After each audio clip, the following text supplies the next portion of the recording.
तो colligative property क्या होती है? The property of a solution which depend only on the number of solute particle, not on the nature of solvent and solute, are known as colligative property. Means solution की वह property जो सिर्फ solute के particle पर depend करती है, इससे कोई फर्क नहीं पड़ता कि सॉल्वेंट या सॉल्यूट का क्या नेचर है। सबसे पहली बात, ये सिर्फ सॉल्यूशन की प्रॉपर्टी है और सॉल्वेंट और सॉल्यूट के नेचर पे डिपेंड नहीं करती। कॉलिगेटिव प्रॉपर्टीज 4 तरह की होती हैं। फर्स्ट, रिलेटिव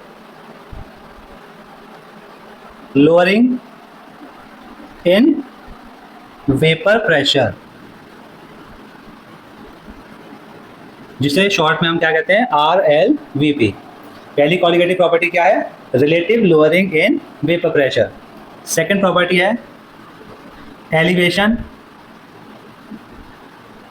इन बॉइलिंग पॉइंट, और तीसरी प्रॉपर्टी है डिप्रेशन इन फ्रीजिंग पॉइंट, और चौथी प्रॉपर्टी है ऑस्मोटिक प्रेशर। ये 4 तरह की कॉलिगेटिव प्रॉपर्टी हमें पढ़नी है। तो चलिए वन बाय वन इन्हें पढ़ते हैं। इनकी थ्योरी और किस तरह के न्यूमेरिकल्स इन पर पूछे जाते हैं वो हम इस वीडियो में डिस्कस करेंगे। तो हमारी पहली कॉलिगेटिव प्रॉपर्टी है relative lowering of vapour pressure. इसकी डेफिनेशन क्या होगी? इसकी डेफिनेशन है relative lowering of vapour pressure of a solution is equal to the mole fraction of the solute। क्या डेफिनेशन है इसकी? Relative lowering of vapour pressure of a solution is equal to the mole fraction of the solute. जैसा हमने Raoult's law for non volatile solute के लिए पढ़ा था, इसी के अकॉर्डिंग जब हम सॉल्वेंट में नॉन वोलेटाइल सॉल्यूट ऐड करते हैं तो उसके वेपर प्रेशर में कुछ कमी आ जाती है।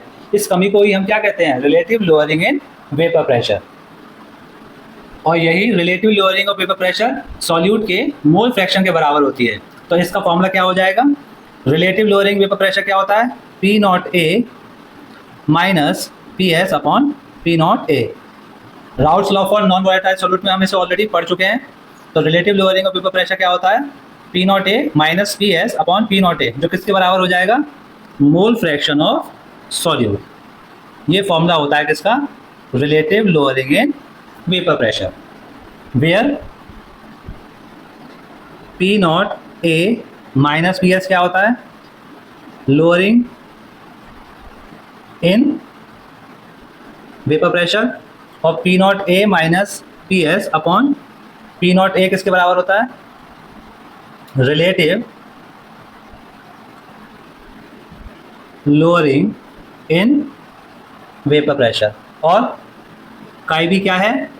मोल फ्रैक्शन ऑफ सॉल्यूट। ओके, और मोल फ्रैक्शन ऑफ सॉल्यूट को हम कैसे लिख सकते हैं? P0A minus PS upon P0A बराबर किसके है? मोल फ्रैक्शन ऑफ सॉल्यूट। और उसे हम कैसे लिख सकते हैं? Number of moles of solute upon total number of moles, यानी Na plus Nb। If Na is very very greater than Nb, तो हम Nb को क्या कर सकते हैं? नेग्लेक्ट। तो ये किसके बराबर हो जाएगा? Nb upon Na। Nb क्या है? Number of moles of solute, और Na क्या है? Number of moles of solvent. Nb और Na की जगह हम क्या लिख सकते हैं?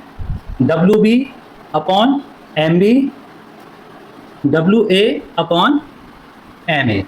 नंबर ऑफ मोल्स किसी कंपोनेंट के लिए कैसे लिखते हैं? Mass of that component divided by molar mass of that component. तो ये फॉर्मूला क्या हो जाएगा? P0A minus PS upon P0A, और Wb into Ma upon Mb into Wa। तो ये फॉर्मूला हो जाएगा जब आपको मास of solute, mass of solvent दिया हो तब हम इस फॉर्मूले को यूज करेंगे। ये हो जाएगी हमारी सेकंड इक्वेशन और ये थी हमारी फर्स्ट इक्वेशन। ओके, तो इस इक्वेशन में WB क्या है? Mass of solute. MB क्या है? Molar mass of solute. WA क्या है? Mass of solvent.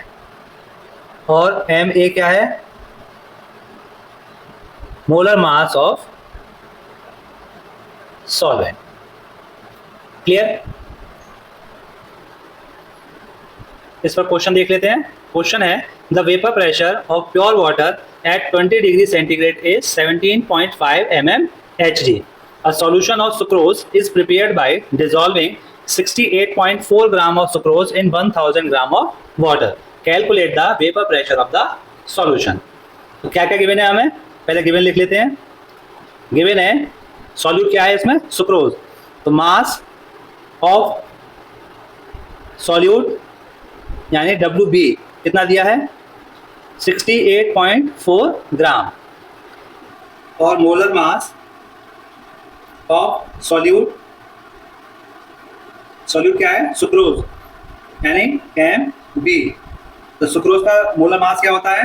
342 gram per mole. Water क्या है? सॉल्वेंट। तो मास ऑफ सॉल्वेंट यानी WA कितना है? 1000 ग्राम। और molar mass of solvent, solvent क्या है? Water.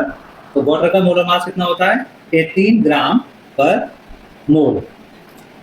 Vapour pressure of pure water कितना दिया है? यानी P0A। P0A कितना है? 17.5 mmHg।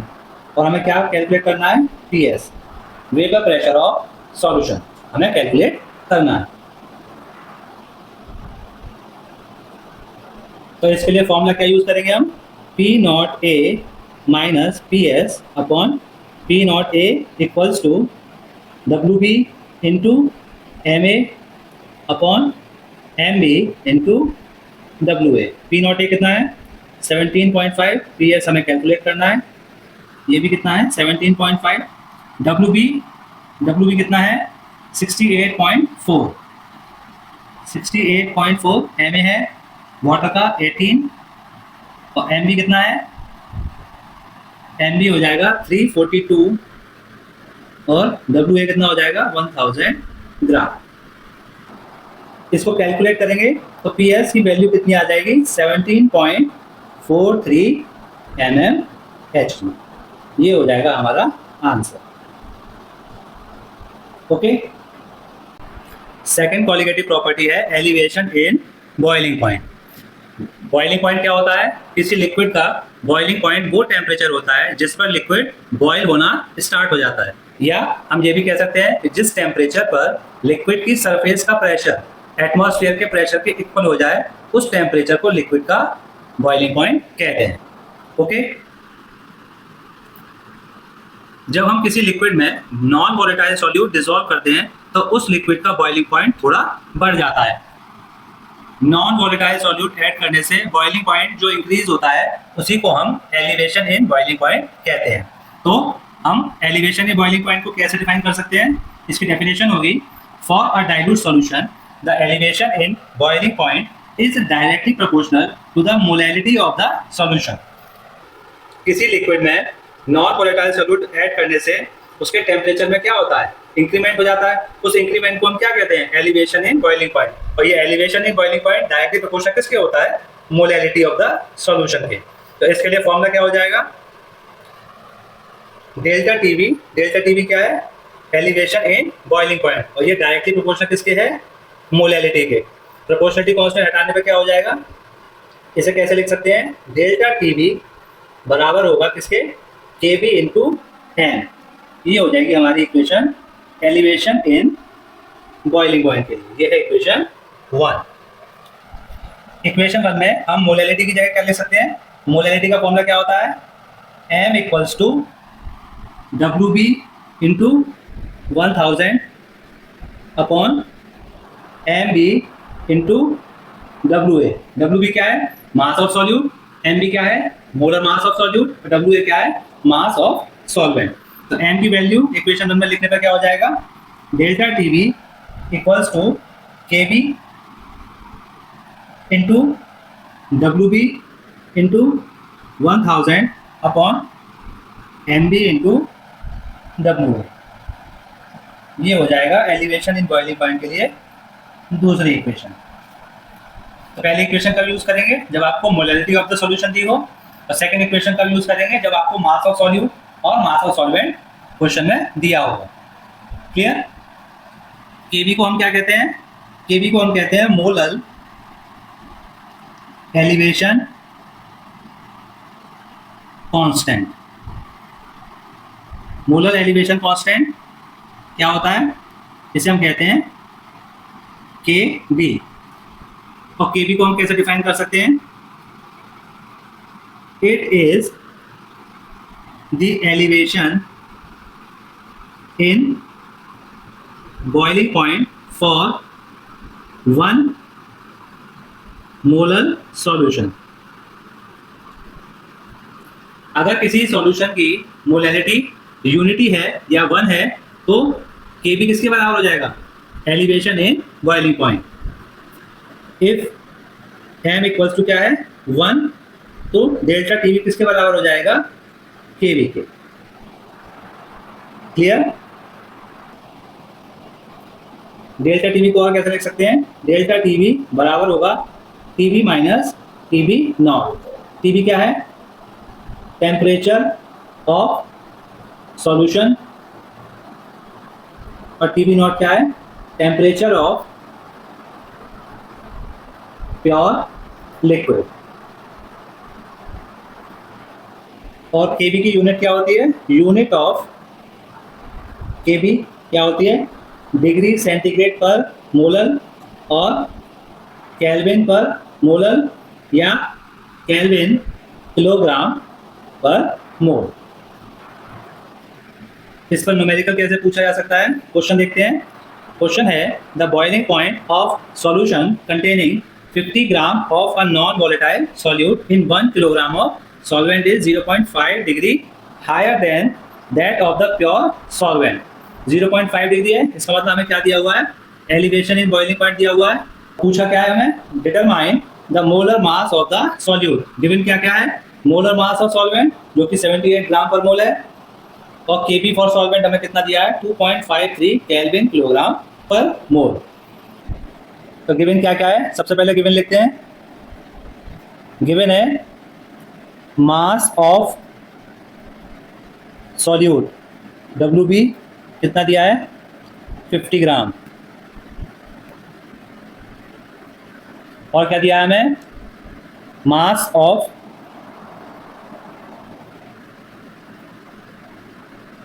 सॉल्वेंट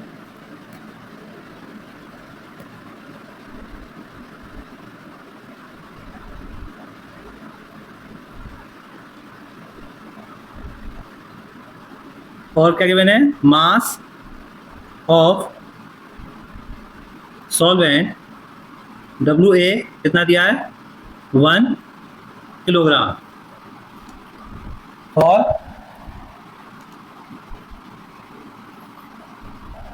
और molar mass of solvent M A कितना दिया है हमें? 70 ग्राम पर मोल। के बी कितना दिया है? 2.53 केल्विन किलोग्राम पर मोल। और डेल्टा टी बी कितना दिया है? डेल्टा टी बी है 0.5 केल्विन। और हमें कैलकुलेट क्या करना है? मोलर मास ऑफ सॉल्यूट, यानी हमें एम बी को कैलकुलेट करना है। तो ओवरऑल हमें ये डेटा दिया हुआ है।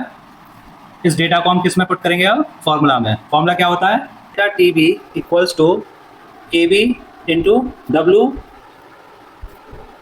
B upon M B into W A. Delta T B की वैल्यू कितनी दी है? 0.5 के बी है 2.53 और डब्ल्यू बी दिया हुआ है 50, एम बी हमें कैलकुलेट करना है और डब्ल्यू ए कितना दिया है 1 kg। इसे सॉल्व करने पर एम बी की वैल्यू कितनी आ जाएगी 253 ग्राम पर मोल। ये हो जाएगा हमारे पास answer. Molar mass of solute कितना आया 253 ग्राम पर मोल। क्लियर।